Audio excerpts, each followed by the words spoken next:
Hi, everybody. This is Marlene with Miami Ghost Chronicles, Stories of the Supernatural. And today I have a guest that I met. He's the founder of this group, which is TriState Shadow Chasers. And we met a few weeks ago at Scarefest up in Lexington, Kentucky. His name is Eddie. I'm going to bring Eddie on. And Eddie, go ahead and, Tri-State Shadow Chasers, I'm going to ask you the most important thing. What area is it that your group covers to start off with? Basically Ohio, Kentucky, and Indiana. Any of those three states, but we've traveled all over the United States, but those are the main three ones that we cover. Okay. All right. Now, I'm going to ask you, Eddie, are you originally from those states? I mean, have you always lived in that area of Ohio and Kentucky and Indiana, or are you from out of that area? I'm actually from originally in Kentucky. In Kentucky. Okay. So I'm going to ask you what I ask all my guests, which is, how did you stumble into the paranormal? Was it childhood experience, something as an adult? What happened?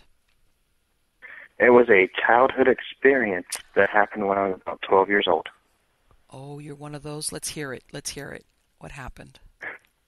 Okay. I was down in the Appalachian Mountains, down in Kentucky. Okay. I was at my grandfather's house. Okay. Me and my cousin were staying there. I was about 12, he was about 10. We were sleeping and it's a big old farmhouse where they have big, huge rooms, big walk-through fireplaces, old place, built in the 1800s. Okay. And we were sleeping in the living room. There's two couches. I was sleeping on one, and he was sleeping on the other. Okay. And we went to bed about midnight, like kids do. Yes. And about 3 o'clock or so, I woke up. And for no reason at all, I just woke up, and I saw a lady walk through the living room and walk through the fireplace. Whoa. Okay. And me and him both saw it. And we got up out of the living room and went and slept in the car. We were done. We weren't staying in that house that night. It was like, okay, the solution to this right now at this second is we're not sleeping in here. Run. Get in the car and go to sleep. That's what we did. Wow. Mm-hmm. And now, this was like some research later on. Okay, I did some research later on the house, and this is really what got my interest. Okay. I did some research. I went to the county seat and did some research. The house was near a Civil War skirmish. Okay. And there was a nurse that was killed in the house. Or the house was a field hospital in the Civil War. Okay. So you know how they just kind of came and took it over and used it for right. Like yeah, a they would field just take hospital. Right, exactly. And that's what happened. A nurse was killed in the house, and that's who we saw, I think, to this day, floating into the living room and through the fireplace. Wow. Let me ask you, did she seem aware of you, or was she just doing her thing? Because, I've heard that sometimes they're totally unaware of who's there, and other times they seem to be aware. She looked over at us. She looked over at us because we said, we said something, and she looked at us and smiled and walked through the fireplace. Oh, God. So she was aware of you guys. I would assume so, Marlene. I mean, she just looked over at us, so it wasn't a residual haunting. Right. I don't think, because she stopped for a moment and looked over at us and then just went on through the fireplace. And it was pretty interesting. That's a good way of putting it. Let me ask you, Mm-hmm. was that a one-time sighting? Did anybody ever have, or did you ever find out of anybody else having? Yeah, I asked people, of course. My grandfather and my great-grandmother and all of them, and they said, yeah, they see her all the time. Oh, it's like, yeah, thanks for letting me know. There's no big deal to them. It's like, yeah, we see her, we just leave her alone. She walks through the house and checks on people. Well, you know what? If she was a nurse, that makes sense now, doesn't it? That would make sense. Yes, it would. Wow. That's what got me started initially. And then I was like every other person, went to cemeteries and stumbled around in the darkest cemeteries and Okay. supposed haunted locations all over. Things like that, myth and legend all over. Going looking at those places, and then finally decided to get serious about it. And I joined a few groups and didn't like them, Okay. and then started my own. Yeah. And I've heard of a lot of people that, eventually, in other words, that they stick to it and, they're in different groups and they realize, you know what, I want to have one that because you kind of like gather insight and, Hmm. and you basically get ideas of how to do it, depending on who, because not all groups sometimes end up being disappointments, but it's like that's how you learn. So let me ask you, so you started doing, did you ever have any other personal encounter besides that one, or was it just anything attached to any type of investigation? When I was younger or recent, Well, I've had all whatever. kinds of It encounters with sounds like spirits. that at that point, at the 12-year, did anything ever happen to you again? Or was it in a, or no? Um, Not in that house, not in that house. But Okay. since then, I've always we do a lot of investigations that we see a lot of different things. Not every investigation, you know how that goes.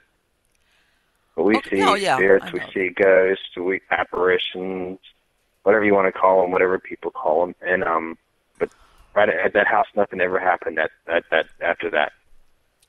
Okay. So, how long have you had the group together then so far? Uh, I've been TriState Shadow Chasers has been founded since 2008. Wow. These people that I have that you met at Scarefest have Mm-hmm. been with me for about 2 years. Okay. That's great. The reason why So I we've been say at that, it a not all while. groups stick together. Some groups just don't Don't gel well. they just don't last, people sometimes aren't available. They just by maybe the first or the second year they kind of like fall apart. So that's why I say that's Hmm. fantastic. That's great. So, before we get, I'm going to ask you later about Christine the doll, but before we get there, it sounds like you've been on a lot of different investigations, and like you said, some of them there's nothing paranormal, and others, even if there is, it's much more subtle because, you know, something maybe you pick up with equipment or whatever the case might be. You may What? not see it exactly. Right, right. It doesn't always have to be visual. I mean, it could be experienced a million ways. Um, as far as the cases that you've been on, can you tell me about any of the most interesting ones? Either because you found something Um, unexpected or whatever the case might be. well, we've had a really, really demonic case that I usually don't talk about too much.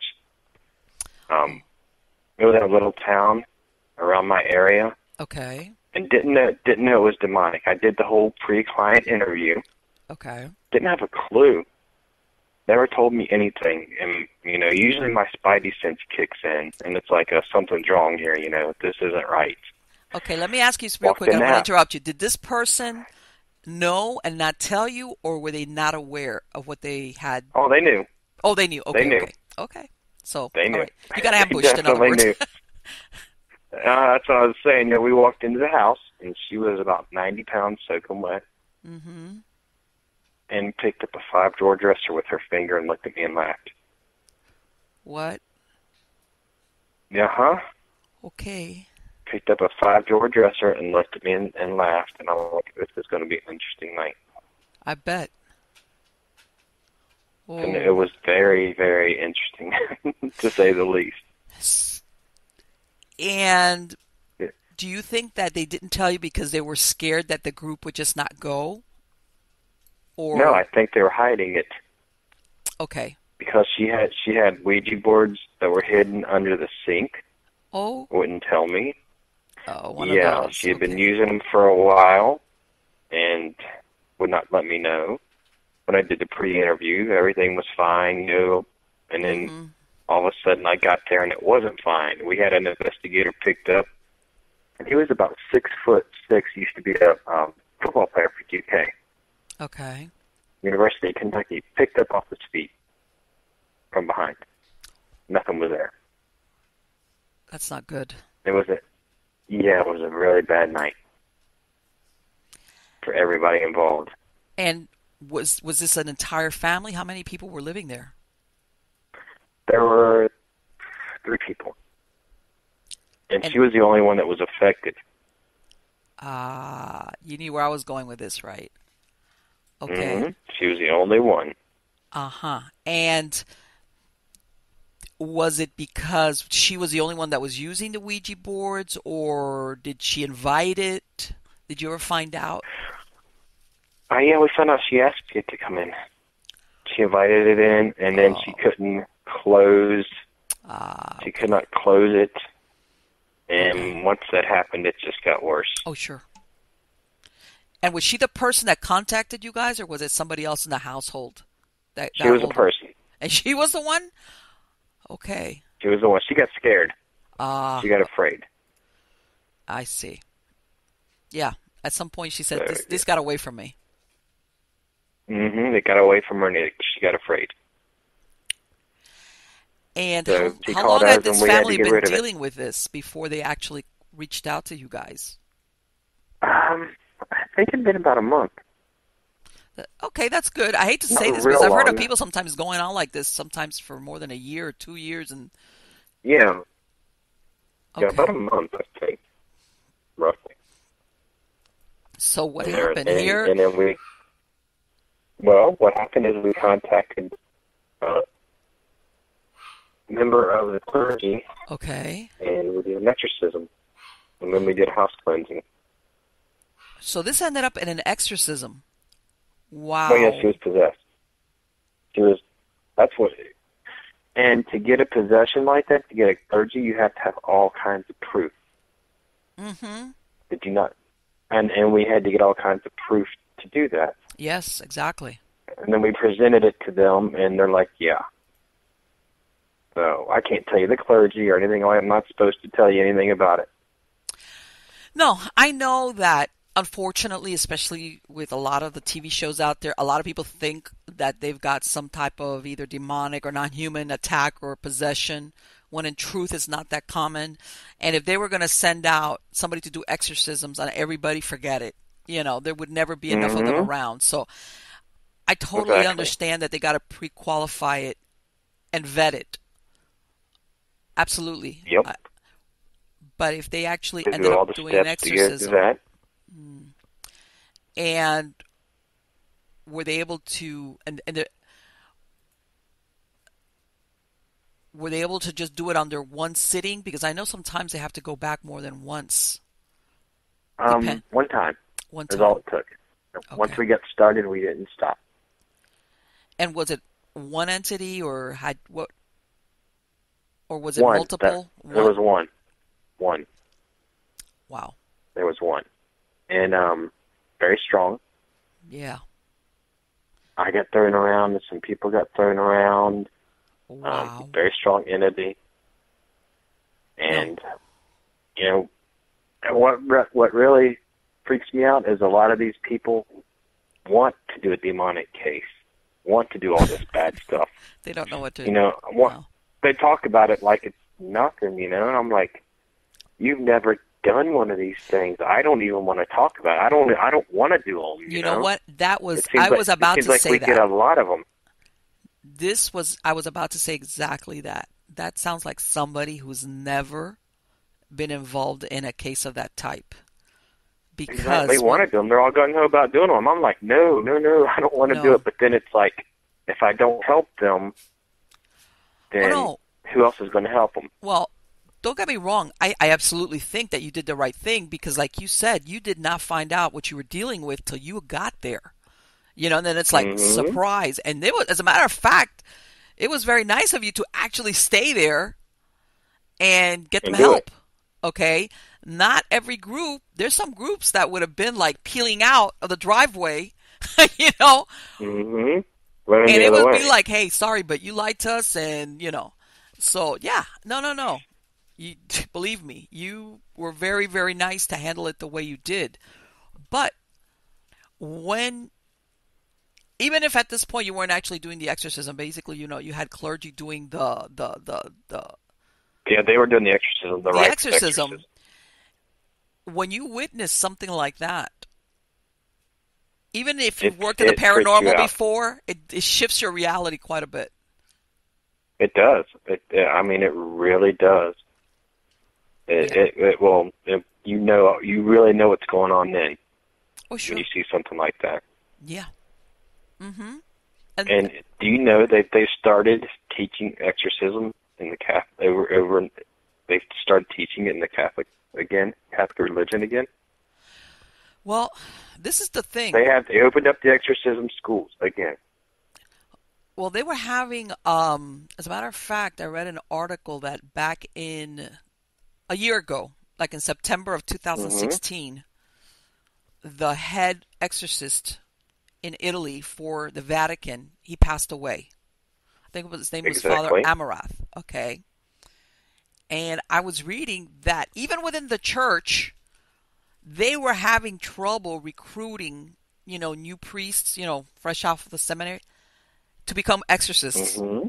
They were like, yeah, I want to be a priest, but not an exorcist. And what does that tell you? Exactly.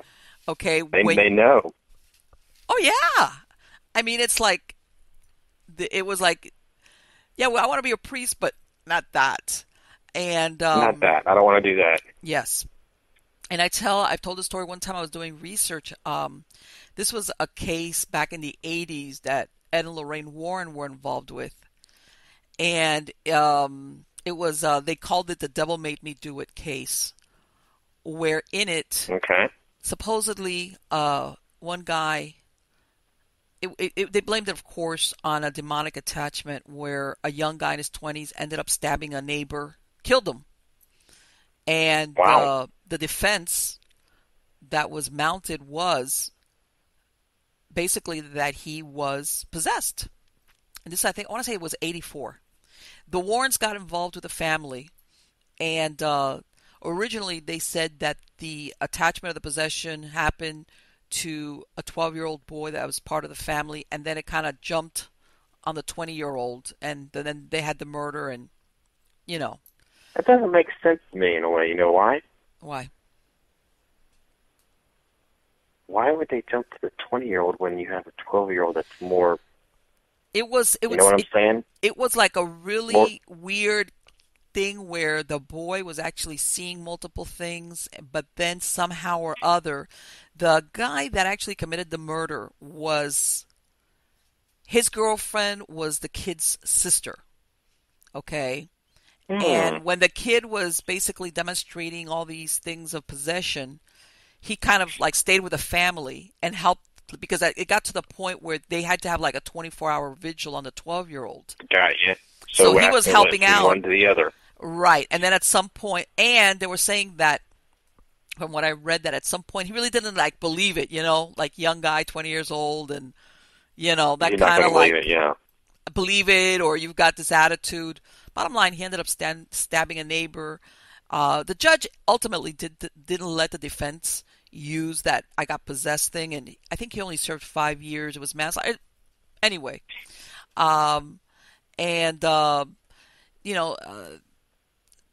then, part of the case was that before the murder was committed, and the family started having all these problems with the 12-year-old, they were Catholic, and they went to the parish priest of where they lived at. And it just so happened, I don't know if it was that priest or one in that parish who was an exorcist. In other words, he had performed exorcisms. And he told him, look, I want to help you, but I can't, because 10 years ago, I participated in another exorcism, and it basically took me this long to get over it. Okay, this was a priest. Yeah, it's not easy. And he was the one that basically got them in touch with the Warrens. And eventually they did have an exorcism done down the road.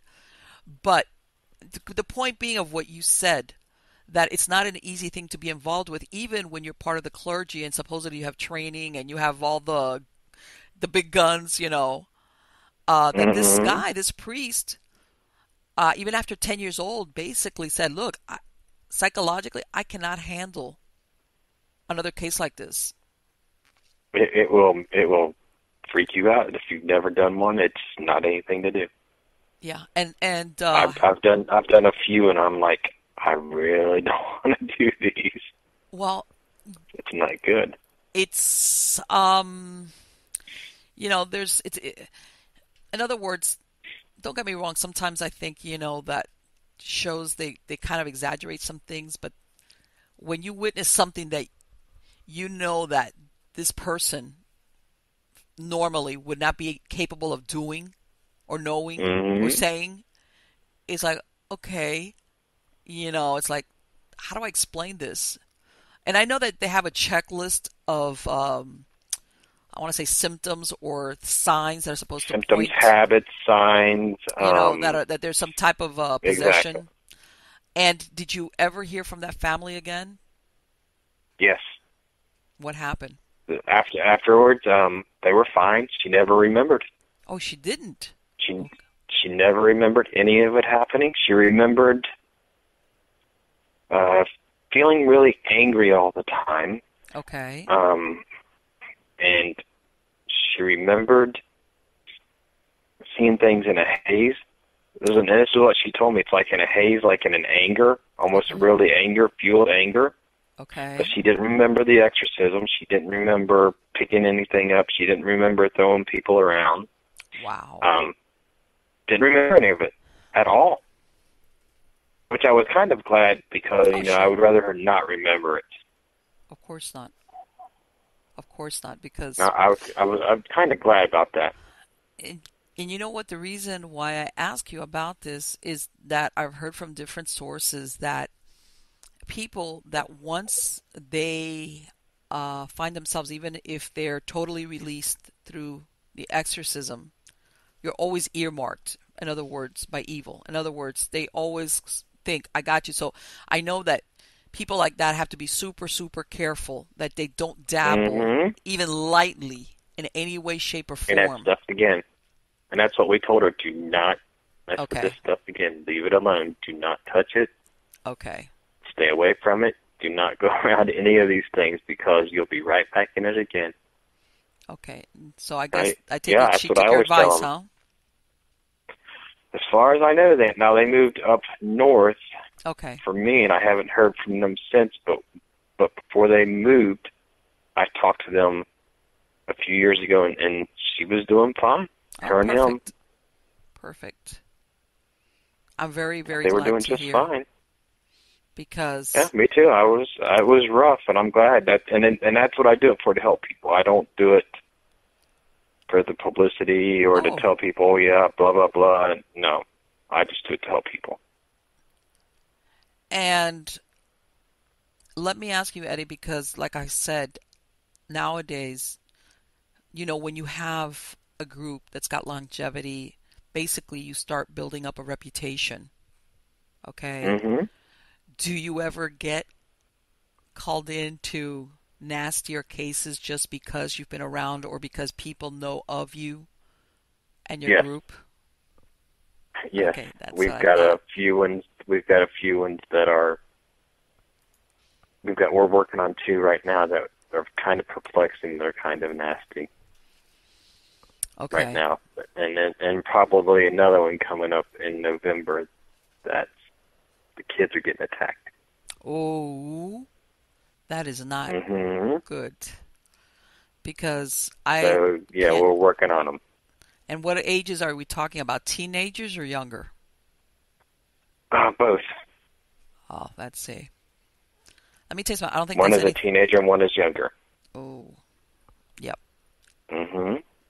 That's Boy and girl. that changes the dynamics on everything because I don't think that there's Yes, it anything does. that makes a parent or adults in the house feel more vulnerable or helpless is when they see Than their something. kids. Oh yeah, absolutely. And Oh then yeah, they called me up. They're like, "Can you help? Can you help? This is going on." Sent and me some pictures of things that are in their rooms, and yeah, it's going to be interesting. okay. So at this point, you're really not sure, but you already, like I'm going after. to be prepared just in case. Oh, okay, right. And like, and after a while, when you hear certain descriptions or like like you said in that pre-interview, that you already know Hmm. by what they're describing that okay, this is That something's not. not right. Yes, yes, yes, yes, and you know, and the reason why I asked you that thing about the age is that I know that A lot of times, especially with these teenagers or prepubescent, it's sometimes it's easy to chalk it up to, hey, you're getting, when you go into those teenage years, Puberty. puberty, that you're Yep. combative and you're always like mad, and that's not always the Yep. case. That's not always the case, There, you you know, wouldn't you wouldn't believe the pictures they sent me. really. Like what? They're in the and they're in. Can't tell you what they are. Okay, but I'm what still is in it? the They're case, but what they captured anomalies or yes, manifestations in the kids' room, in the daughter's room, that I can't even explain. oh. And let me ask you, Yeah. was there like a trigger event where all after this things started happening, or has it just They said as soon as they moved in the house, when they moved in the house is when it all started. oh, hmm. So So makes I don't know if it's something to do with the house, the property, or sure. I mean, and it's out in BFE, so they could have built a lot of property around here, Marlene, were built on cemeteries and Indian mounds. I know that you guys have out in that area. Yeah, those yeah, I know what you're saying, that the natives would do the mounds. And they would build a lot of properties on cemeteries, Indian mounds, things like that, and they would just bulldoze them over. So it's hard telling what it is. But they said as soon as they moved in, it started. It could have been someone else that lived in the property Sure. and started something and left whatever they started there. So it's hard telling. I won't know until I actually start the investigation. Well, you know what? And as a matter of fact, the other day I was reading an article. It happened a couple of months ago, where they were renovating this old part of Philadelphia. As a matter of fact, it's called Old City. I guess it's a part of Philadelphia. And they were clearing like a big piece of land. It had buildings, throughout the time. Philadelphia is a really old city. And they were going Well, to put yeah. up a high rise. And guess what? They discovered a cemetery. And Under the what it building. well, what had happened was they supposedly, this was from the mid 1700s. Um, they were supposedly should have moved these graves to another cemetery on the outskirts of Philadelphia. Well, what's the outskirts of Philadelphia back around the 1850s after the Civil War, I believe.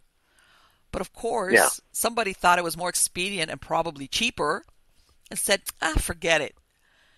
And they had built Yep. several buildings throughout the years because obviously this was a really old area. And now it just so happened that it was cleared and they were excavating because they were going to put up this high rise, and they find all these remains. And I tell everybody, if you think that it's only on Native American, burial sites that they build, there's a lot of what I call, regular cemeteries that even though they say, oh, we moved the graves, they don't. I mean, I know it sounds like very much like a No, scene they from don't. Poltergeist, but you read it all the time where They they don't. discover, all these coffins and things, and it's like, whoever owned this was a businessman. I'm not putting businessmen down, but they're probably thinking, hey, what they don't know won't hurt them. Build it. Exactly. Take down the Build it. gravestone, What and the heck? yeah, that's it. And that's what I'm saying. I mean, like you said, in some areas, and I mean, I don't know what kind of area they're living in. How some people would have either family cemeteries or really small cemeteries for maybe a group of Mm-hmm. families, and then everybody moves away and everybody forgets that there was once a cemetery there, especially if they put down And wooden boom. markers. And the next Yep. thing you know, you have something like this, and sometimes it's really difficult to ever find out what, but yeah, it could be not necessarily It's going somebody to be an that actually interesting lived case. there. I think it's going to be a really interesting case Yeah. because of the kids, and that's what worries me is the children, not necessarily the adults in this case, but the children, Well, because they're young and they're impressionable, and something could be there bothering them. Then again, on the other hand, it just could be their imagination. it could be. Yeah. Yeah, You don't unfortunately know. I mean, nowadays, believe me, they've got, you never know. all they have to do is watch some shows, and they're in a little bit of imagination thrown into the mix, and But goes a long way, and especially getting attention or whatever. You never know. I'm not saying they do or don't have anything going on, but yeah, but I'm better. going to get in there and debunk it as much as I can. Sure. And let me ask you, have you ever found yourself in the opposite where you go in there and at the end of the day you have to tell them, guess what? There's nothing paranormal going on. It's just Oh yeah, whatever. several times. So yeah, I would say probably 85% of the cases I've done, I can explain. Yeah. I can explain. Mice, rats, raccoons, loose board, loose pipes, high EMF because you're under a power line, all Yes. kinds of things. You can explain most of them away. Have you ever gotten anybody that's gotten upset because they could have sworn that it was paranormal and you kind of like Yes. burst their bubble and told them, Oh, yeah. no. Oh, yeah. I had a lady that actually said she didn't want me to come back to her house, threw me out of their house. I'm sitting there going over the things with her, and I'm like, this is what happened, and this is what's going on. That's not what it is. I'm like, yes, it is. I'll take you and show you. So I took her down in the basement in the crawl space, and there was loose pipes, and I'm like, now, go turn your furnace on. Oh. So you go turn her furnace on, the furnace vent would come on, and it would crack and pop like someone's walking. Wow. I'm like, See, there you go. and it's said, like, and then I'm like, there's your loose pipes. That's what's making the noise. No, that's not what's it. I'm like, yes, it is. I've got it all here. right. They're like, you need to leave. I'm like, okay, Sure. whatever. Have Sure, fun with your pipe. whatever. But Really, you know what? Many years ago, like in '03, I went on an investigation where a lady, she and her husband had lived in a house. They were, they didn't have any kids, or I don't know if their kids had moved away, whatever. Bottom line, her husband basically dropped dead in the family room of the house from a heart attack. He just dropped okay. to the floor, passed away. And she called us in because she stayed living in the house, and she started telling us that she kept feeling like somebody was watching her, that it even persisted when she got in her car, and that when she was in her bedroom, she would hear like different noises in the house, blah, blah, blah, blah, blah. Okay, the most likely suspects, of course, when she tells us this is, and I know where she was going, was her husband that had just died. And basically at the end of the thing, we found really that what it was there was a phantom of a little boy in there. But it wasn't, there was nothing, her husband was nothing there. He was nowhere to be found. And she had a really hard time accepting that as evident as you would think that it would be her husband, of all people, who, of course, not only was it her husband, but he had dropped dead from a heart attack. The guy was not there. And we told her, no, you have a little boy in one of that second bedroom next to yours. Blah, blah, blah. And we were explained to her. And then she kind of admitted that she, but then you could tell she just could not wrap her head around the fact that it was not who she thought it was. And it was like, well, we can't. Nothing you can do about it. Nothing you can do about it, exactly. I'm not going to Can't make her husband appear. Yeah, exactly. And we even kind of tried to tell her, the truth is that this is a better result than to think your husband would be earthbound and maybe confused because he went from being alive to being dead within maybe a couple of minutes. Exactly. And this is good news as far as your husband's concerned anyway. But yeah. And like you said, and there's been other times where, there's nothing that's paranormal or supernatural. There's, like you said, either something's going on in the house structurally or the dynamics in the family. Something's going on. Exactly. There's something going on. It's nothing that's paranormal. And like we tell them, hey, and I'm going to bring up the teenager again, or even smaller, even if your kids are acting up, believe it or not, it's not always something trying to take them over. They're just being a pain in the you-know-where, okay, and testing the limits, and you're going to have to deal with it and stop blaming the dead person for, making your kid act out. But, exactly. Yeah. And have you ever, you or any of your members, have you ever had anything follow you home? I have. I got to hear about that. What happened? Well, we were doing an investigation, and it was a normal one. It wasn't really anything major. I had sent something there, and it wouldn't come out. And it wouldn't come out. And it was a grandfather had died in the home. Okay. And it wouldn't come out and wouldn't come out. And the kids wanted to know, is Grandpa still here? Of course, you know. Of course. Things like that. Got home, got in the house, got in the living room. I heard a voice say, tell them I said hello, and I love them, and I'm going. Oh. Uh-huh. Wow. And I immediately called him up and told him, you know, it was his voice. That's what he said. And he's going, he loved you, and he'll see you soon. Basically, that's what the message was. He didn't want to come out then. Okay. But he came out right here in the living room, walked in the front door carrying my gear in, and that's when I heard it. And I'm like, yep, okay, I got to call him. Wow. Yeah, I've had it happen. And yeah, and the reason also why I asked you is that considering you had seen that apparition since you were 12, and even though you told me that your family said, hey, we've seen her a bunch of times, that does also point that you do have some type of either psychic or sensitive abilities.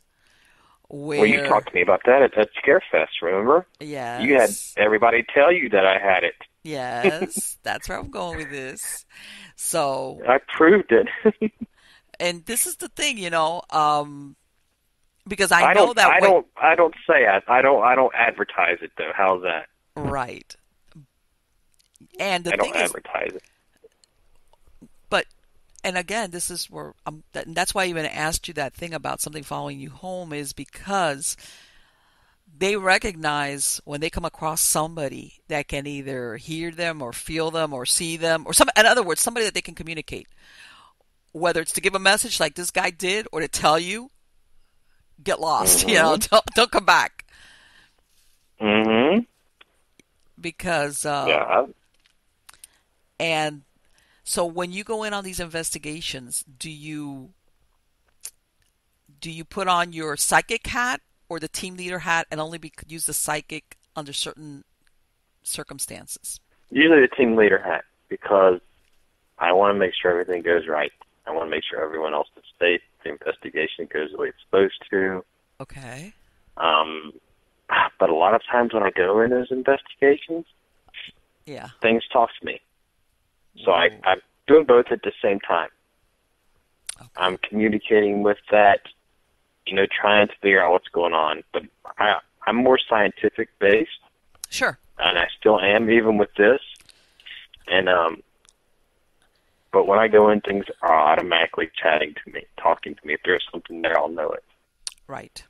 And so I kind of have to play both at the same time.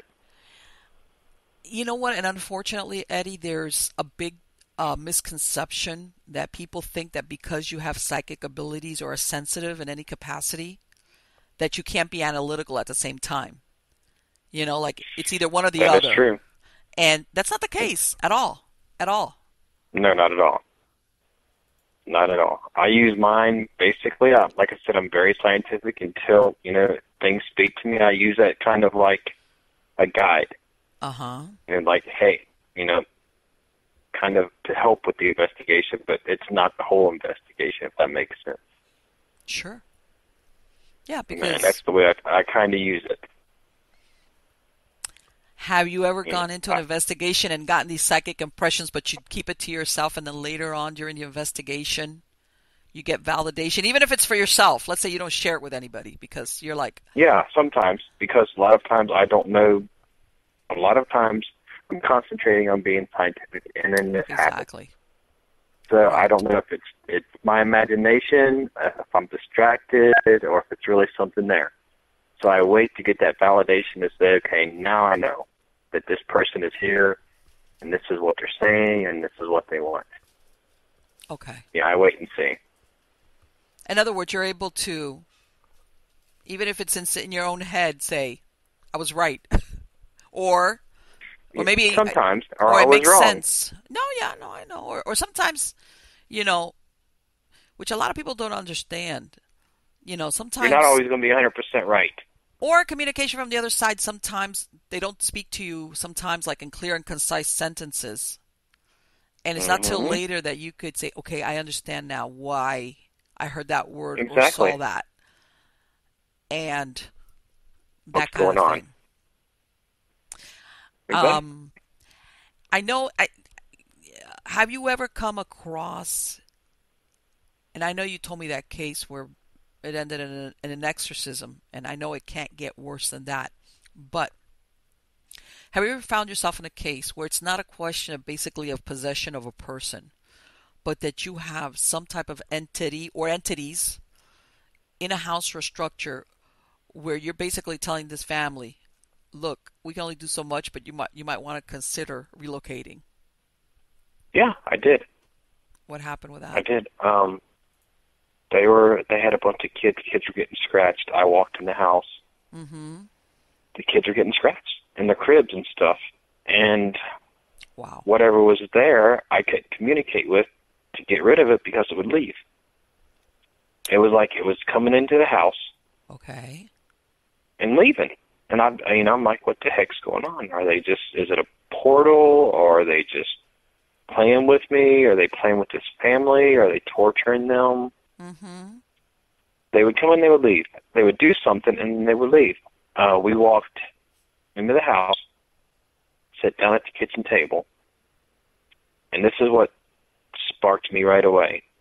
I had a tape recorder. At the time, it was a micro cassette tape recorder, which I Okay. wish I still had because those things were great for interviews.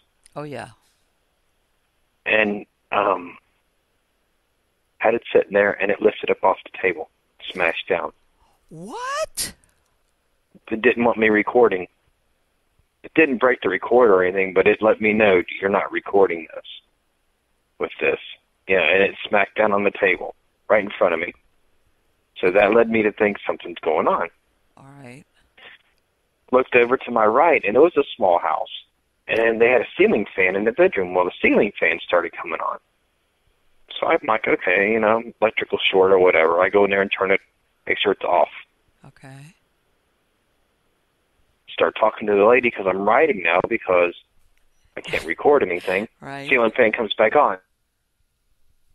It's going Oh. to be an interesting night. Then as soon as I sit down, the kids start squalling. Oh. That's what's been going on. So we run into the bedroom, and she's got a 4-month-old baby in the crib. Okay. 6 scratches on the back. Oh. And the kid's squalling. So I told her, I'm like, get this baby, get the heck out of this house, and let me do what I need to do. If this baby is being attacked in this house, you shouldn't have it. I got mad at her. I'm like, why do you have this baby here during an investigation? Yes. Get this baby and get out of this house. I don't care if you have to go to a neighbor's. I don't care if you have to go to your mom's. Get out. I was walking with her through the living room, her and her husband, and her husband had the die-cast NASCAR models on shelves, and they started flying off at me. What? Oh my. Yeah. So, and we stayed. Me and the investigator stayed. There was only 2 of us at the time. They left. They went to the neighbor's house. And I'm like, okay, now I'm going to go down in the basement, and you stay up here. Oh, you don't tell me you went by yourself. Well, yeah, there was only 2 of us. I was young and dumb, didn't know any better. Okay, I was gonna say, and this has nothing to And do with courage. I believe it or not. Okay. no, I just didn't have any. I didn't have a clue what I was doing back then half the time. Okay. So I went down in the basement. Hey, at least I admit it. No, that's been there, done that. Yeah. Well, I went down in the basement, and it was okay for a while. And then we had 2-way radios. Well, the area is so small, we just turned them off. We could talk back and forth. Okay. It was just me and him. My radio comes on. This cackling demonic laugh comes across it, Oh. and it says, "I've got them." Oh. And as soon as it said that, I bolted up the stairs as fast as I could go, and out the front door next door. By the time I got there, the lights were blinking off and on next door. At where they were at? Yes. Holy crap. So I told him, I said, you just can't stay in this house. I said, we can't get rid of it because it's going back and forth everywhere. I said, we can't get rid of it. It's not possessing any of y'all, but it's here. I said, you just can't stay in this house. So there's nothing, we investigated that night, and we got a lot of evidence and a lot of voice recordings and a lot of bad stuff. But if it's not there at the house. I can't get rid of it. So they moved. Had they experienced something at that level themselves, or did it save it all up for when you guys arrived? No, they had experienced. That's why they got hold of us. Okay. So they had already... Okay. They had already had that happen to them several times. And I'm like, yeah, you need to move. And no clue There's no... as to who or what it was? All I could ever get in that location, it was built by a railroad. It was built by the railroad. Oh. And a lot of times, a lot of those railroads had railroad camps that would come along and build the railroad. Yes, they did. And there was, the only thing that I found out on that street, there was some hangings and some murders on that street.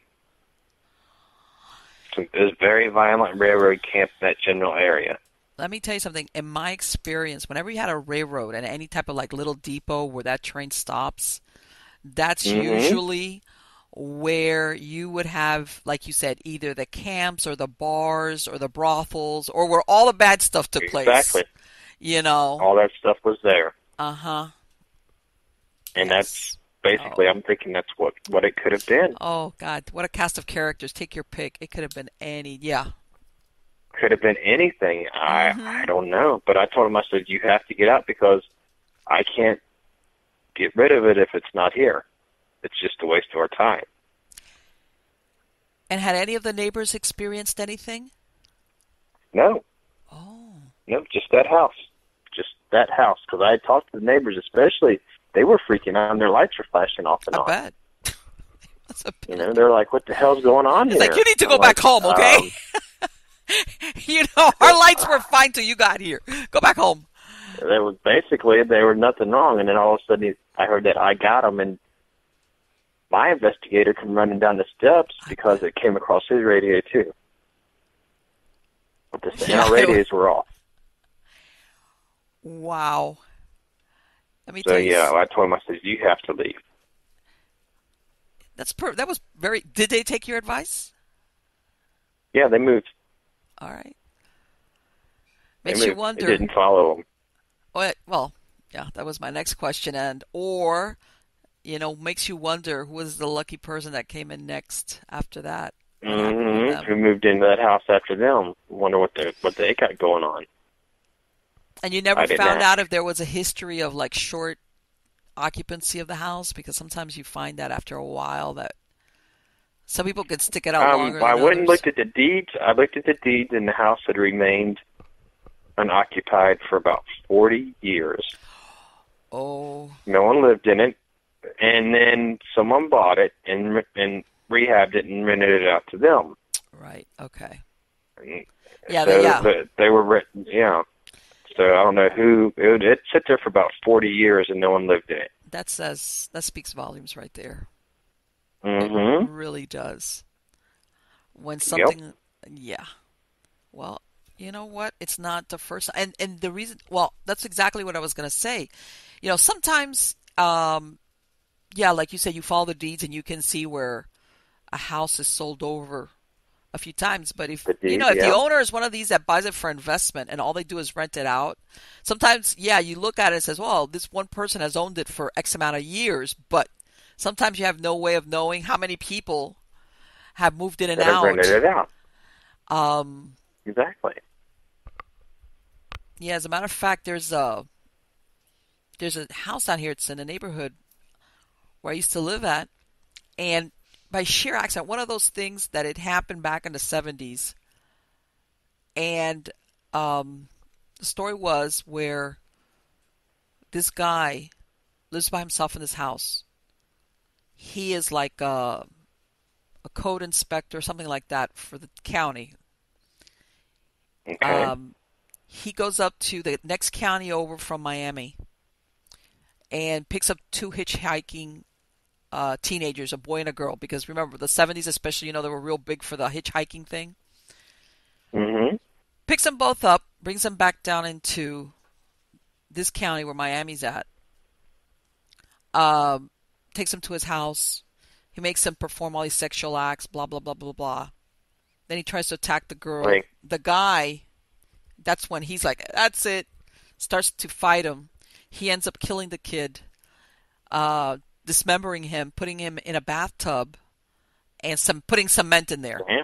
And he had made inside the house like a little soundproof room. Okay? His idea, I guess, was basically, I want to do whatever I want to do, and I don't want anybody Yep. to hear about it. He ends up raping the Wow. girl. I can't remember if she got away or I think he let her go. One of these really weird. No, she got away. I'm sorry, she got away. She runs off to the police, tells the police, "Hey, the story." They call her mom. I think she was from Ohio, as a matter of fact. Call her mom and say, "Hey, ma'am, we have your daughter here."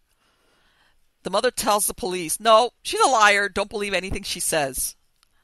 In the meantime, Wow. the next door neighbor to this guy, this is, I guess, when people still kind of hung up their clothes on the clothesline. She sees this guy sitting out in a lawn chair in the backyard, and she's like, okay. Next thing you know, the guy's still there the next day. She calls up the police finally, like the day later. She goes, hey, there's something going on. My next door neighbor's been sitting in his lawn chair for like going on 48 hours, and it's even rained. Bottom line, the guy ended up taking some chocolate milk laced with cyanide. So Killed himself. Yep. yeah. So this that neighborhood, the houses were like from the early 60s. So I went into the deed of the house, and I'm thinking to myself, of course, this happened, what I want to say 73, 74, something like that. Nobody remembers. Sure enough, when you go on the deed, you see where that house has been bought and sold so many times. Okay. Probably because of that. Oh, of course.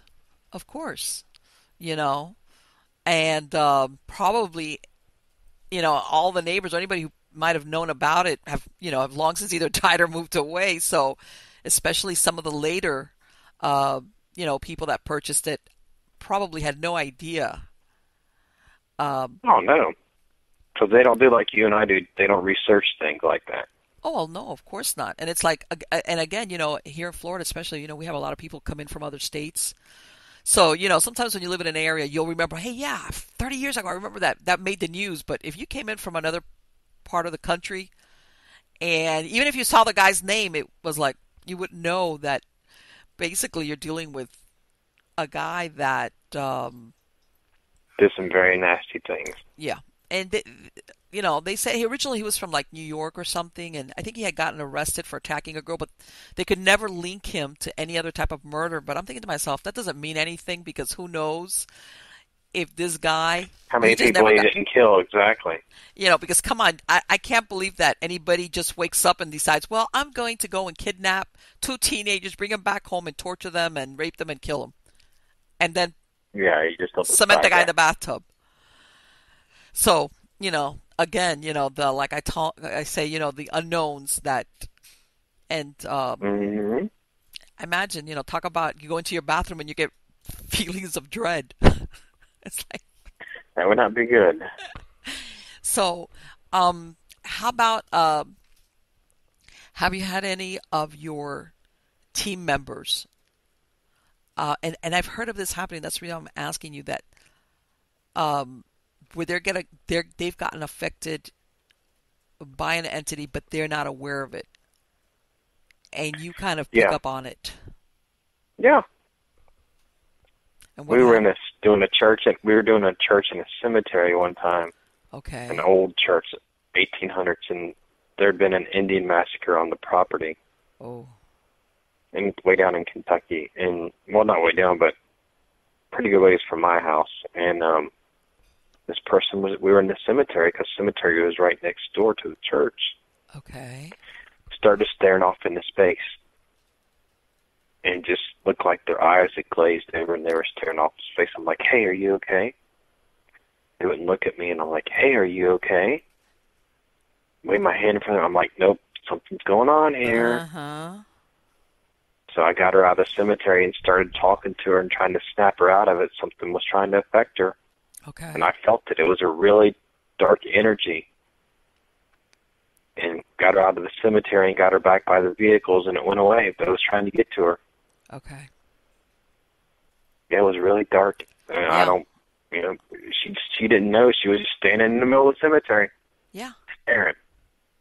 Yeah, and I've heard of I'm that like, no, happening this a is lot of not good. times where people like say, the last thing I remembered is I was standing there, and the next thing they get stories of all the things that they did and said, and they're like, I don't remember that. The last thing I remembered was, whatever. Standing there, and that's what she said. She said, I just remember walking into the cemetery. I'm like, you don't remember standing there for 20 minutes?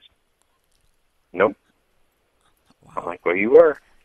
Yeah, that was my first clue, like, oh. And Something's wrong. Yeah, exactly. how about any historic sites in your area? Have you gone to any that you've actually found something? And the reason why I say it is that sometimes, especially some historical sites, they get a reputation for being haunted, but then at the end, they're not really. Or if they were, but they're not anymore. Have you ever gone to any historic places in that area? There's been some historic places in this area that are haunted that we've done. Okay. Some older sites. Gaines Tavern in Walton, Kentucky. Sherman Tavern here in Grant County in Dry Ridge. Ross Opera House in Cynthiana. Okay. So those three, they're the Big Bone Lake State Park. I used to run tours there, and that's a very haunted location. And yeah, those four right off the bat. so, and some of these places, are we talking residual stuff or intelligent hauntings or? Intelligent. Both, Whoa. actually. Big Bone Lake State Park is in Union, Kentucky, and I used to do tours for them. They have buildings and outdoor and indoor areas, and they've had a lot of suicides on the park. Really? A lot of suicides, and there's been Indian burial mounds, there have been houses built on, all kinds of crazy things. And it's a very nice park, very cool place. Right. They have residual and intelligent there. Gaines Tavern in Walton has mainly intelligent. Mm-hmm. Sherman Tavern in Grant County in Dry Ridge is intelligent hauntings. They know you're there, believe me, on both of those places. Okay. But the park is both. It has residual and intelligent. Let me ask you, in that park that you said that there had been, like, I guess, a number of suicides, because I know that psychologically speaking, for some reason, sometimes people like that copycat effect where they kind of like, how the Golden Gate Bridge has that reputation of being a suicide spot and, yeah, all things like that. Was that recent? When I say recent, like within the last maybe 50 or 60 years, or? Oh, God, yeah. Really? And what is There's it? been recent ones up to the last few years ago. And what were people doing? Were they shooting themselves, drug overdoses? What? Let me think. Well, one of them I know for a fact shot himself because he was a friend of mine. Oh, I used to work with him. I'm sorry about that. Another guy stabbed himself with a fork. What? Yeah. Don't know why. Okay. Another guy for sure shot himself in the park. And then there was a reverend that church. There's a church there. Half a mile away, he lived, and I believe the story goes he slit his wrist in the bathtub at his home. Wow. Yeah. So there's been several fires where people have died in fires on the property before it was a park. Interesting. Yeah, it's very active place, very active location. Yeah, makes you wonder what, you know what they say, what came first, the chicken or the egg? Is Hmm. there something there that, It's causing all that. aggravates? Yeah, exactly. That aggravates I don't or know. that's a lot of people there. Yes, it is. And then you're not talking about. And then their house, one of the houses at the park, was built on Indian burial mounds. And Hmm. they took the bones out and put them on shelves and put them in boxes instead of re-putting them in the ground, Oh, reburying them. that is not good. Yeah, That is not good. That's not good. exactly. That's very disrespectful. Let me tell you something. That's Well, very that's in the disrespectful of 60s. any They type of didn't care. remains, Native American or otherwise. You just do not do that. You just do And not it was do in the that. 60s, so they didn't care back then. You know how it goes. Yeah, I know, I know, I know. But still, it's like, come on. Oh, It's like, yeah, I agree. They should have done it. but they did. But And they so, did. But they did. That was a very, very active location. hmm, You were guaranteed 99% of the time if you went there on an investigation, you were going to have something happen. wow. Yeah, somebody's going to Hmm. show up. So yeah, it's because, like I said, Something's going sometimes, to happen. right? That means there's an overabundance of, you know, Hmm. discarnates or entities that are going to step up to the plate. Because I know sometimes it runs on cycles, depending on a lot of factors, the weather, anniversaries, whatever, Exactly. so, but when you've got something that every time you go, there's a good chance that something's going to happen, that tells you that there's There is a lot there. there's a lot there. Exactly. And restless. And very, very, very, because there was a lot of quick, sudden, bad death. Hmm. And a lot of them didn't want to cross over because, of course, they committed suicide, so they're not going to cross over. Oh, yeah. You know what? Despite the fact that you would say, well, you're doing it by your own hand, there's a lot of people that even if they weren't religious, but somewhere in the back of their mind, if they ever got any type of religious instruction saying, you're going to get punished or you're going to go to hell or something along those lines, For committing suicide, exactly. it's like, it's not what I thought it was going to be. And I'm not happy, but I'm afraid of going Crossing and being over. judged. And, I mean, it could be, Well, yeah. yeah, there's a lot there that I think that's what's going on. Well, I there's know also, one of the ones was a friend of mine. He the story with him was, I used to be an audit. Well, I worked as an auto mechanic when I was younger, part-time job. hmm, When I was working at UPS, and he broke up with his girlfriend, or his girlfriend broke up with him. okay. And all day long, he was all crying and boo-hooing and upset. And he's like, "I'm going to go talk to her, and I'm going to go take care of this." I'm like, "No, leave it alone. Don't go bother her. Leave it alone. Hmm. Let her, back off a little bit, and maybe things will change." No, I'm done with her. I'm going to go take care of her. No one knew what he meant at the time. Oh, Drove to her house, stood on an outdoor, the heating, air conditioning things. He stood on that to get to her window, shot her through her window, killed her oh, in her bedroom, drove to the park fishing lake park where there's a parking lot for the fishing lake. Shot hmm. himself there, right there in the park. Oh my God. Yep. Wow. Killed himself after he went and killed her. And you know what? Yeah. And you know what? I've read that this type of personality, despite of what some people think, that either they do that or, you've heard also that they, even if they have children, they even kill the children. Hmm. Sometimes their personality is described, like you said, sometimes they're described even as quiet or calm or not being, Exactly. aggressive or anything like that.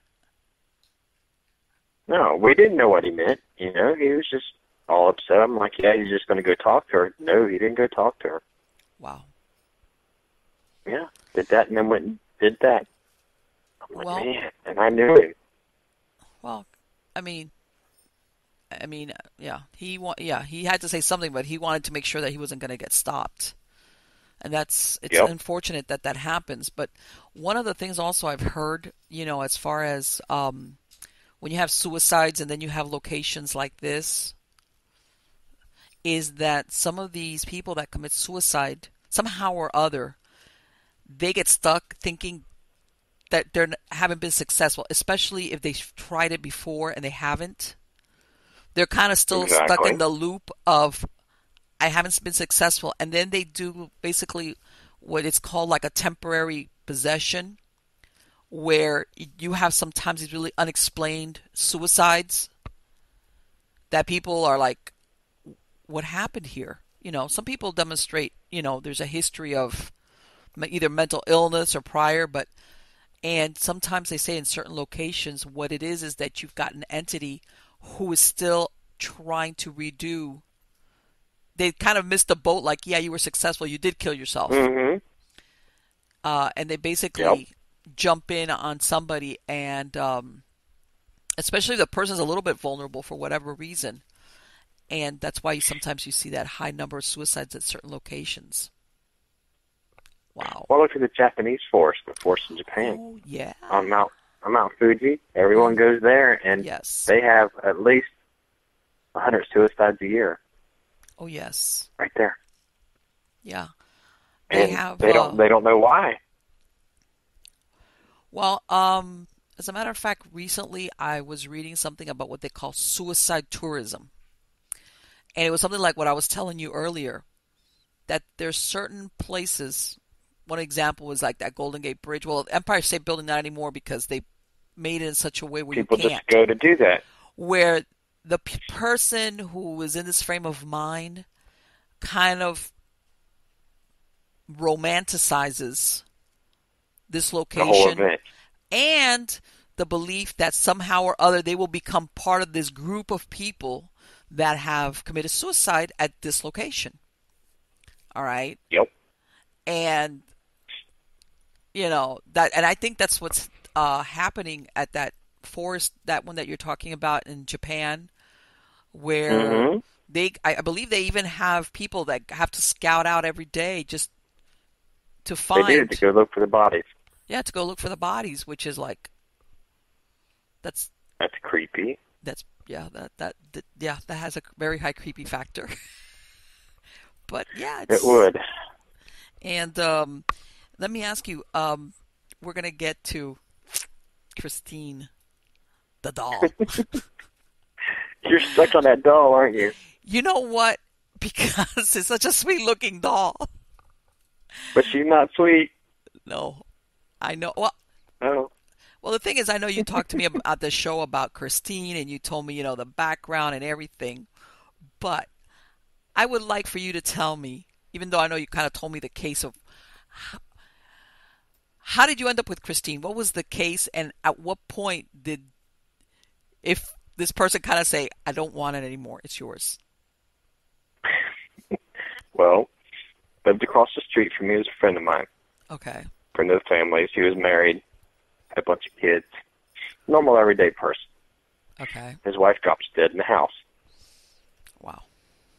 Okay. Completely just drops dead in the house one day. Okay. Well, this was her doll. She collected dolls. Okay. This was her favorite doll. It was sitting on a bench in the living room. Her favorite doll. It's an old doll made in the 1800s. You saw how old it was. Yeah. Mm-hmm.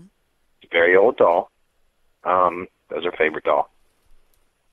Now, this man, I guess, for whatever reasons, less than 3 months later, remarried another woman. Brought the woman into the house. Oh. That's when the activity started ramping up in the house. It really started getting crazy from what he told me. You know, one day he was talking to me about it, and he says, I know you do that paranormal stuff. He said, can you come over and check the house out? I'm like, sure. You're a friend of mine? Sure. No problem. Get over in the house on a Saturday night, and it's as crazy as he says it was. Things moving, voices, footsteps. She was not a happy camper in that house at all because of him. Well, we were talking and going back and forth and talking, trying to communicate with her, and I'm like, Christine, is there anything in this house you really treasure the most. Is there anything in here that you want me to move? Is there anything in here that you want me to take? Do you want me to send Troy a message about anything? And the doll came up off the bench and smashed down on the floor. So right in front of me. So I'm like, yep, I know what that means. So I told Troy, and he's like, the next couple of days we did the reveal, and he's like, I don't want the doll in the house. I don't want the doll in the house. I don't want it near me. That's her doll. She probably likes that doll, and that's probably what's keeping her here. That's the only thing of hers that's in this house that was left. So we took the doll and brought it home, and I started noticing, I'd hear things. Okay. Like, what the hell? I'd hear a little voice or something, or I told my wife, I said, something's up with this doll. So I took the K2 meter and set by it, and it spiked it right off the bat. Whoa. I'm like, yep, something's up with this doll. I did a couple of voice recordings, and that's where I surmised that the doll had something with it. And I took it to Scarefest last year. Okay. Or, the year before, and people were telling me, yeah, the doll's possessed. And I had a really couple of well-known psychics that were there that were celebrity ones that would walk by, and a couple of them stopped and looked at the doll and said, there's something in that doll, don't you? Oh, yeah. And you're like, yeah, I'm I know. Like, yep, I know there is now. So I kept her, and she's not causing me any problems. She seems happy. Let me ask you, did you know his wife, the one that died? Did you know her personally? Yeah. Yep. Oh, yeah, I knew her great. That's why I think she's happy to be, with me, because she knew who I was, and she loved my wife. Her and my wife got along great. Okay. All right. So, I think her spirit went into the doll when basically what I think happened is when he said, I don't want anything to do with that doll or anything to do with her stuff, it was basically telling Christine that I don't want you. Okay, now, was Christine the spirit went in the doll. Was Christine the doll's name from the beginning, or was it his wife's name, the one that died? Both. Okay. It was both. And I think that when his wife's spirit went into the doll because he didn't want her in the house anymore. Right. And she went into the doll and came over here. And that's why I think she's in the doll. Okay. That was her last thing that she loved, and I kind of think she likes the doll, and I keep her there. Okay, but you know what? You said something that doll is pretty old. Another word. Mm-hmm. Doll's old. Do you get the feeling that there's something, and I understand what you're saying, that his wife might Do I think there's something else there? Yes. Yeah, I think there's more than her there. Okay. Is this a feeling? I think there's more to the doll. I think there's more to the doll than just her. Okay. I don't know what it is. I don't want to dwell into it because it's in my house. Okay. Leave it alone. Don't get me wrong. Yeah, that little... It's all happy-go-lucky, and it likes it in the old antique chair, and that's where I leave it. I don't bother it. I take it out every once in a while so it can visit people and see people and bring it right back home. Okay, because I was going to say... And I think there's more there than that, but yes. I know at least she's there. Right. Oh, you know what? For all you know, she's the one that's keeping everything in line because of other things else. Yeah, because she likes it. We were nice to her. And but after he you wasn't, obviously. Once you took the doll, everything stopped at your friend's house? Yeah, everything. Nothing else happened. So doll's gone. She's gone. Nothing else happened. Okay, so definitely that was the origin. I would think so.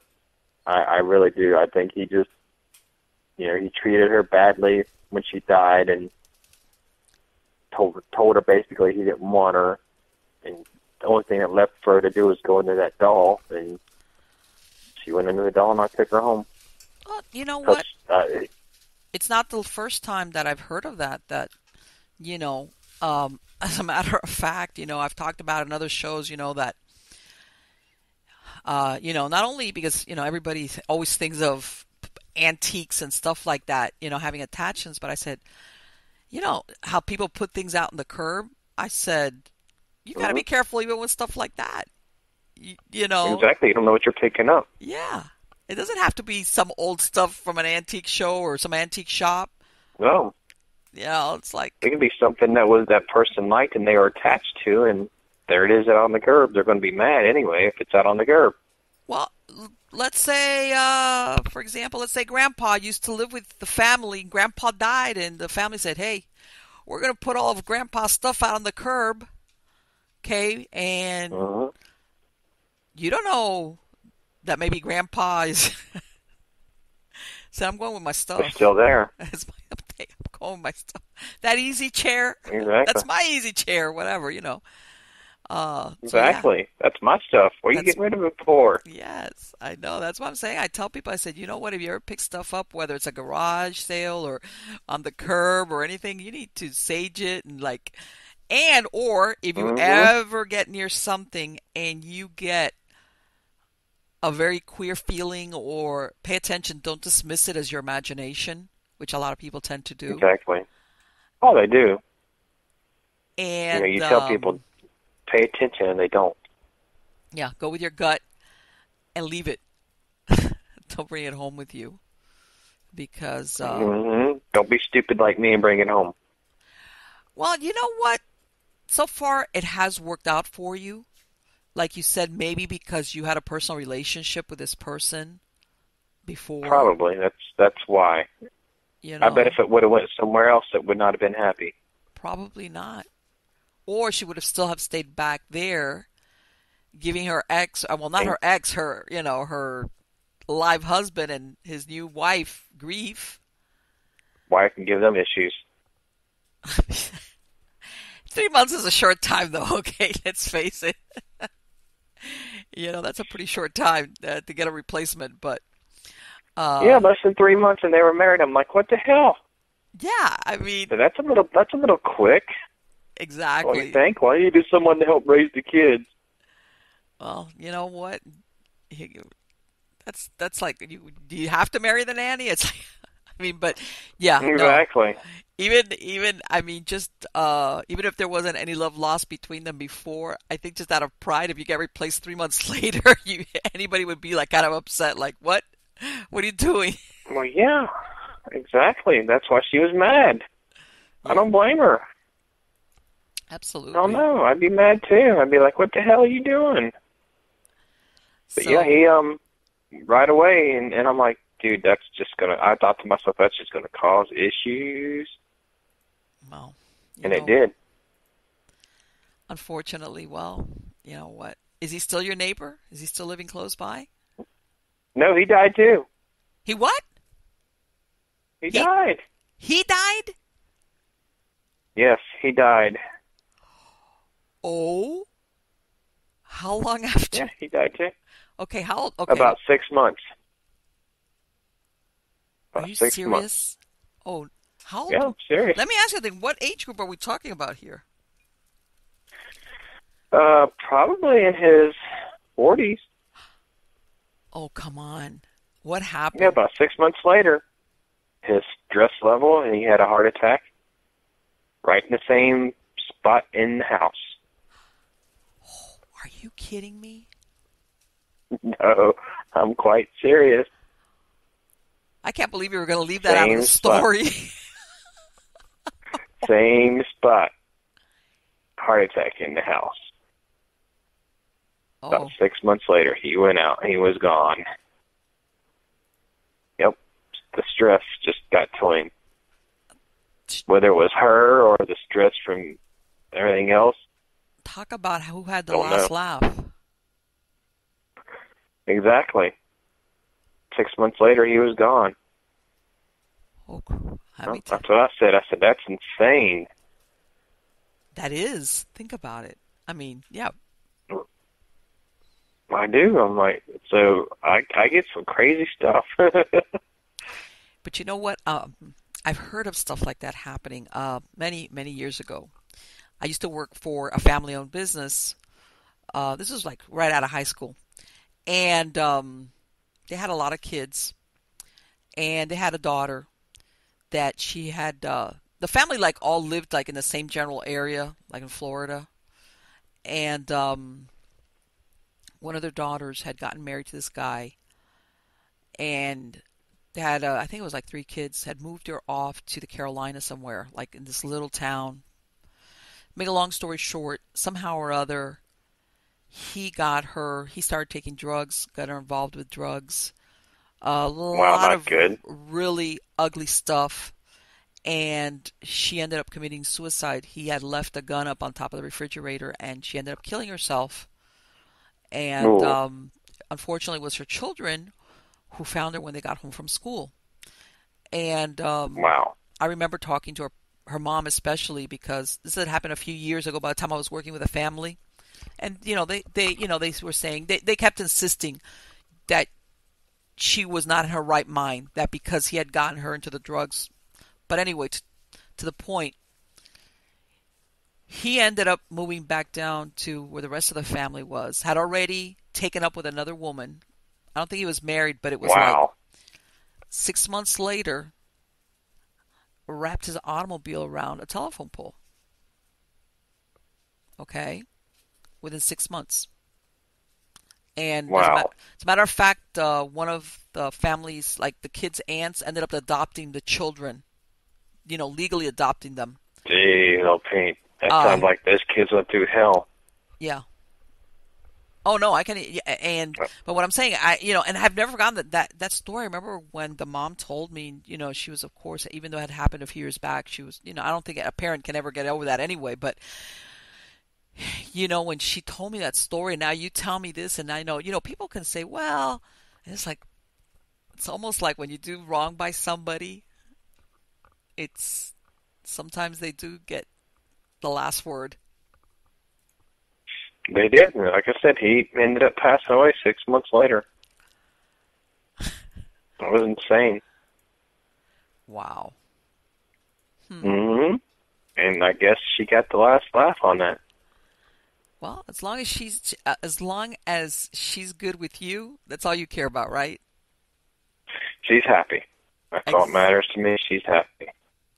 I would not want her being bad because whatever else is in that doll, if yeah. she releases it, that's going to be bad. Yes. Yes. So I got a Absolutely. feeling there's something else there in that doll, and if it goes, then it's going to be bad, and I got to deal with it. Yeah. Yeah. And I really can't get rid of the doll because who am I going to give it to? It's going to do anything Yeah. with It's it, you like know? they'll be back a couple of days later. Here, take it back. Thanks, but no thanks. Really, I can't give it away to anyone because I don't know who can take care of it as well as me. And I don't think the doll's ready to go. Well, yeah. I don't think so. Well, it's, like I said, as long as everything is. I've had people want it. I've had people want it, Yeah, but but sometimes. I'm like, no. What if she gets upset with you for giving her away, and then all of a sudden, this peaceful I've got coexistence all comes kinds to of an hell end? going on. Yeah. All of a sudden, you'll be like on the receiving end. She'll be like, okay, we're not friends anymore. Yeah, you're in trouble now. Yep. So anyway, Eddie, you sound like you got a few interesting investigations going on. And I'm going to include a link to your website on the credits of the show, so that if anybody wants to get in touch with you guys and contact you, and I'm sure you take it from there, whether you can help them out or whatever the case Oh might yeah, be. You know, um, and sure. and I've made mention of this many times in other shows that I tell them. The same way that I tell some people, some groups, especially when they don't have experience, you always have to be careful what investigations you accept. Especially it's either if you've got either a situation with either severe mental illness or something else going Oh on, yeah. there's times that you have got to say, I'm sorry, I can't.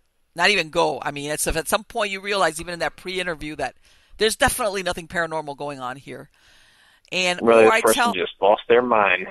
yeah, unfortunately, there's some of those running around. You, you have to. You have to be careful. And well, and especially, I'm going to say you as a team leader, which you're the one that makes a decision, and you are thinking of also of the safety of your team, you know. Oh yeah, you have to. Well, and you know as well as I do that sometimes it's, everybody thinks of the safety as in, am I protecting my team from a paranormal attack? But sometimes you have to worry about an attack from the living as well, in the sense of, Yes. Yes, you do. where are you going, or who are you Mm, going to be with, or yeah.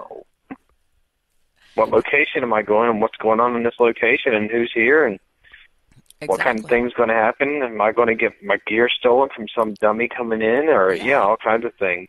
yeah. It's All right. and the other way around is, that I say, you know what, there's a lot of paranormal groups who, and I've told, if you, as a client, if you ever get You have to be the very wrong careful. impression, you tell them, no, don't, just don't go with any paranormal group. So getting to what I was saying, that because your group has been in existence for this many years, I tell everybody that speaks very highly. If you have a team that has gelled and they stay together, and I know that there's always like some type of attrition with the members. Some leave, others come, Mm-hmm. for whatever reason. They move away, things change, whatever. They get really scared. I've heard of that too. I said, whenever you see a team Yeah, me that's too. been together for X amount of years, that's usually a good sign that they're doing something right. That's why I'm saying that I always put the Exactly. link, because there's a lot of groups out there. And like I said, usually some of the newly formed ones, besides being inexperienced, within the first couple of years, they kind of disintegrate. So when you come across somebody that is professional and has been around for a while, it's like, okay, I can feel more confident. Number one, bringing this group into my house, and number two, which is very important, trusting them that they're gonna, They're going to do the right thing. and they're gonna, how can I say, they're going, the confidentiality of what's going on in this house is going to Exactly. remain, and I tell In this everybody house.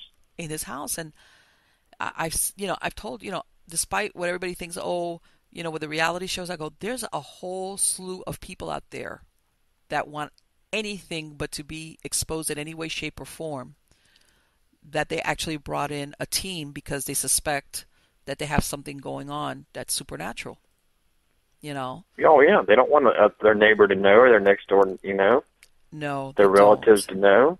No, they don't. And sometimes by the time they've actually contacted a team, they've like basically gone through a lot of different, solutions, and they call you in there and Nothing's worked.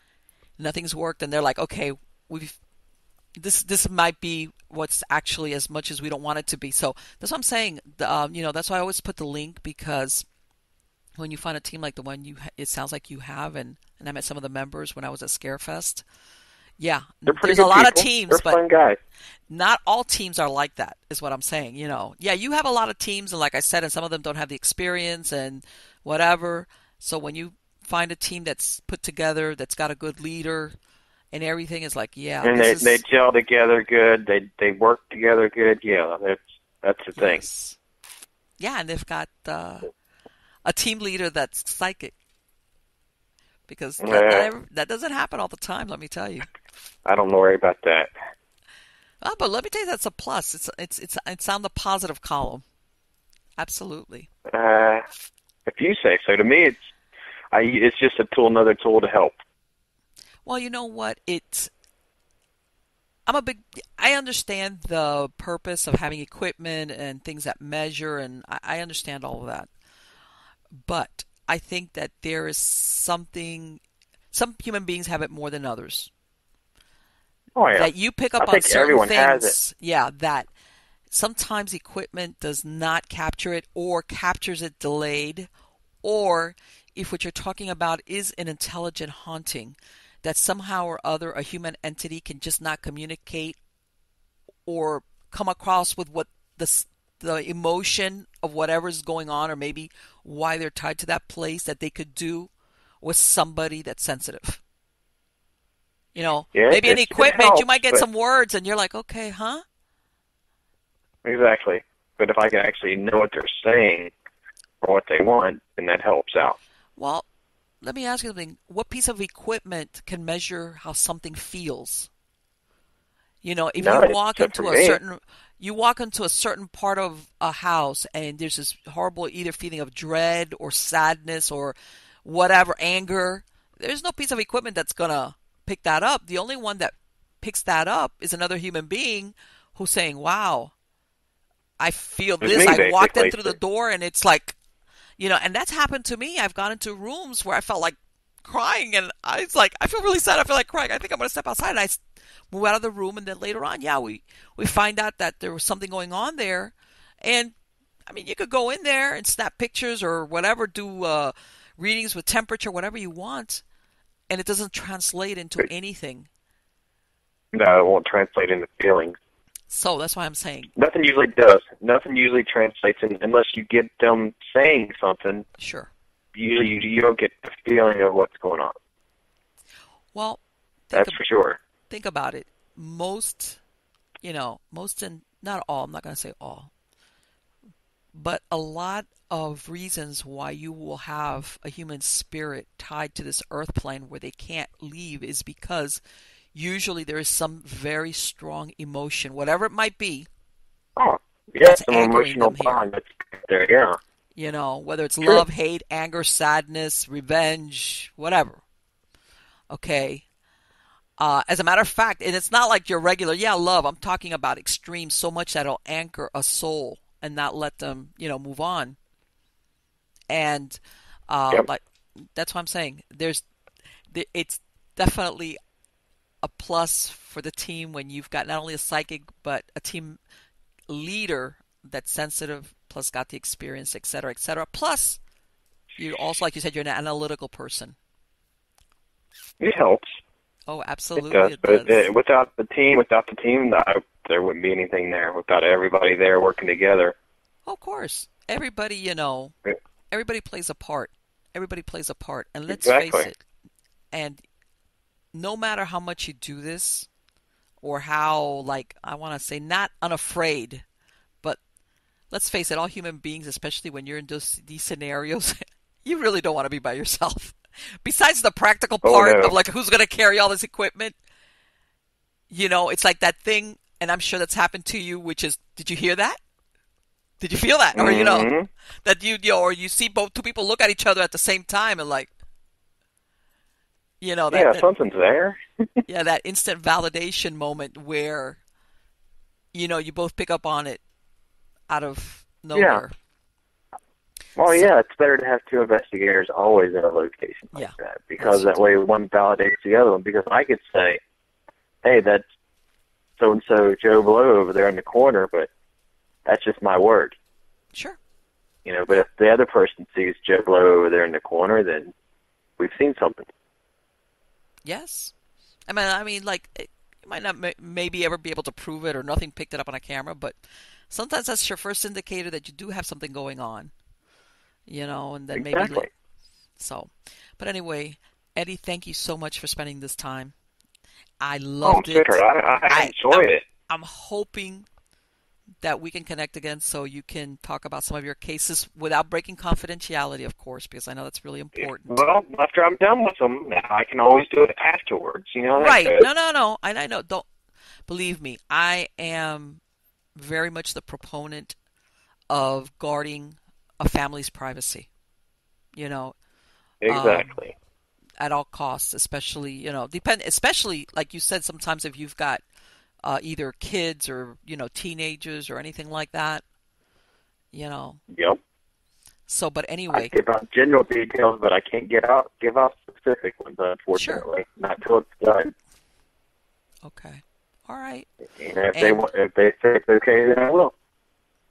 well, so we'll get together again, and you can tell me about those cases, and we'll do any updates with your guest in the room over there. I shall remain unnamed, and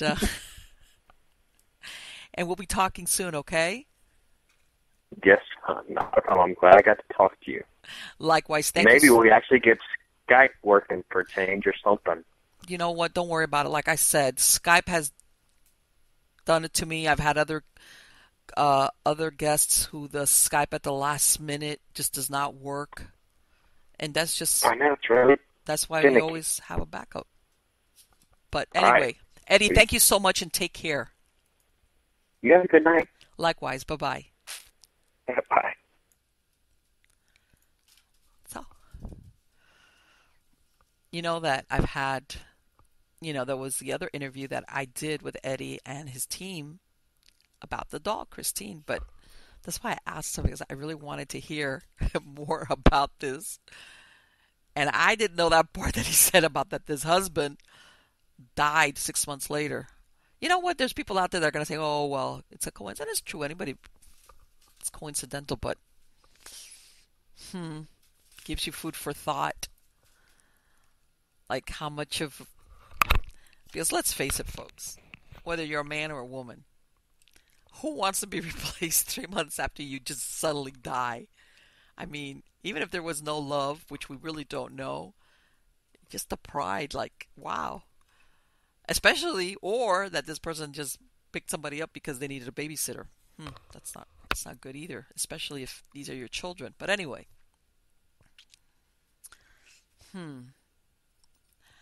Now, one of the things that I wanted to go ahead and touch base on was something that Eddie said, that he does have psychic abilities, and he's a team leader, but he's very analytical.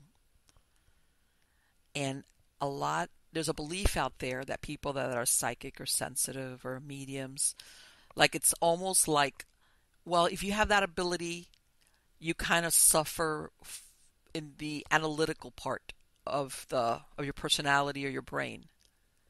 And that is not the case. Yes, there are people that are psychic, and when it comes to analysis or details or stuff like that, that's not really their strong suit.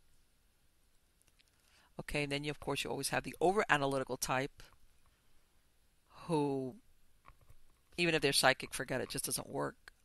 But I'm telling you, you can be very psychic in whatever form, however you receive it. Okay? And be a very analytical person. And as a matter of fact, you sometimes have these very analytical people. The last you would ever consider would be psychic or believe them. If you ever get them drunk, or if they feel very, like you'll keep their confidence, they'll admit to you they have some way out psychic impressions and things that have happened to them that they don't want to admit to because maybe they have a reputation. Everybody thinks of them as a super analytical person who just doesn't believe in that stuff. But I guess my point is that stereotype about that if you're psychic or sensitive, that the analytical or the verification or the hard facts are going to escape you. People need to throw that stereotype out the window because it does not apply. It does not apply. And I can say from my own personal experience, okay,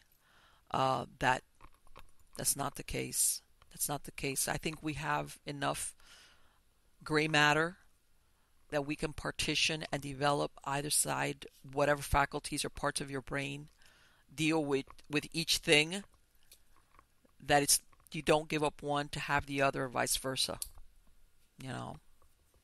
So anyway, guys, I hope you liked this interview. I know I loved it.